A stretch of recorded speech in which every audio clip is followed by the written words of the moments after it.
Hello, and welcome to the glorious world of ancient Greece.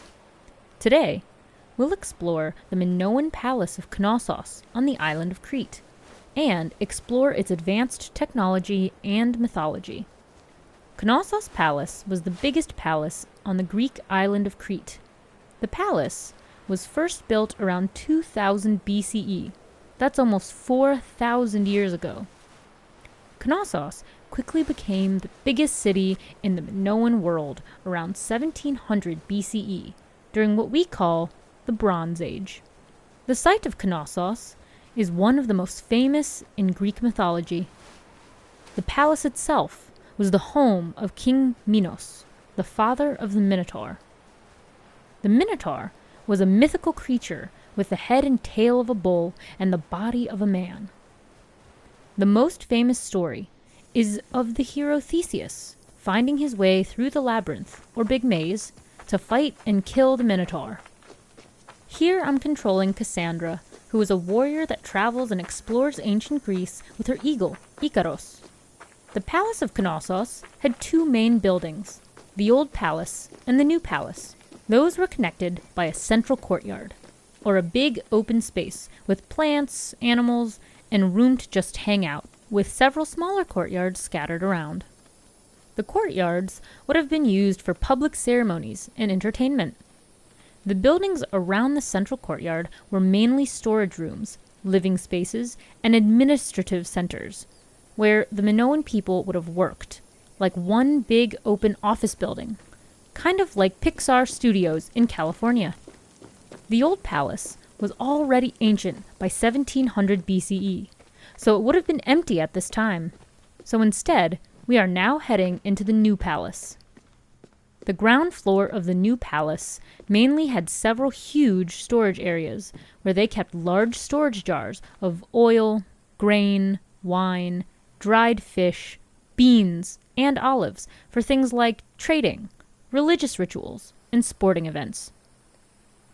The walls of the palace were painted with beautiful frescoes featuring bright colors and often showed ancient sports events with bulls, women dressed in fancy clothes, and colorful artwork with animals and flowers. Under the storage jars were stone holes where valuable treasures and gold were hidden. We are heading up to the second floor to check out a large room called the Piano Nobile, which is just a fancy Italian word that means noble floor. This was a big fancy showroom that in real life was decorated with wall paintings showing nature scenes of plants and animals, like snakes and dolphins. The space was used for the king to meet ordinary citizens and welcome foreign guests. The living rooms would have been directly upstairs on the third floor. The living space above and other places around the palace had real toilets, bathtubs, and water pipes made out of a baked clay called terracotta. Now, we will head down to check out the basement levels of the palace. In mythology, the Labyrinth, where the Minotaur lived, was deep underground below the New Palace.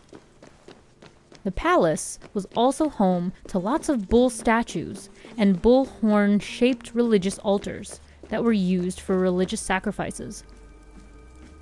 The ancient Minoans worshipped bulls, thanks to the mythological connection to the Minotaur, and because cows were an important resource for food and trade.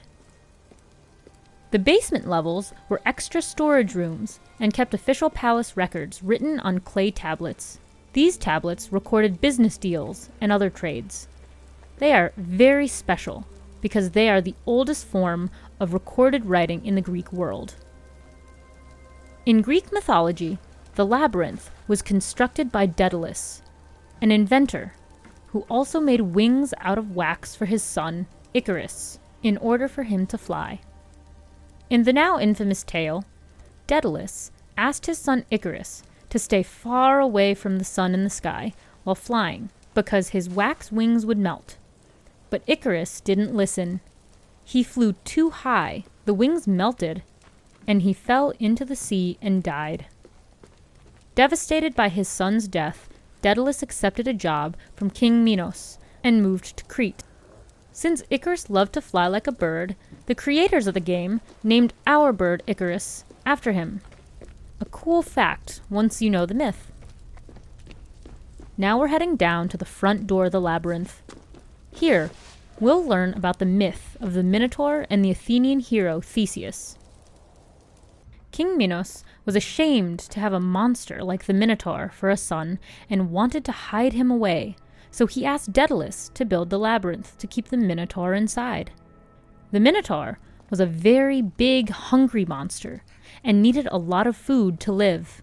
King Minos made a deal with his enemies in Athens that forced them to send 7 young boys and girls every year to be eaten by the Minotaur.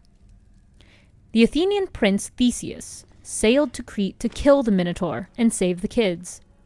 But the maze was dangerous and impossible to get through. However, Princess Ariadne, the daughter of King Minos, fell in love with Theseus and gave him a thread, which is a long string of yarn. He tied the thread to a rock outside, went into the labyrinth, killed the Minotaur, and followed the thread like a rope that traced the right way through the maze back out again. Now we're going to head back up and out to the central courtyard to get one last look at the giant palace complex of Knossos. The size, artwork, and advanced technology of Knossos is what made this palace the biggest and most famous site in Crete. It had over 1,000 rooms. That's bigger than most modern hotels. Because the palace was up on a hill, it was high enough that it would catch a sea breeze during the summer. The unique Minoan columns were painted bright red, a color we don't normally see on the columns until the Romans conquered Greece over 1,000 years later. The palace at Knossos was the most popular place on Crete to trade, watch entertainment, and hold religious festivals. Things were going great until one day, everything suddenly stopped, and all Minoan palaces, including Knossos, were abandoned. We don't know exactly why this happened, and it's still one of the biggest mysteries in history left to be solved. Well, I hope you have enjoyed this short tour, because the ancient Minoan Palace of Knossos was, and still is, a really cool place. I hope you will explore the game on your own and walk around the amazing digital world of ancient Greece in Assassin's Creed Odyssey. There's so much more to explore and discover. Have fun!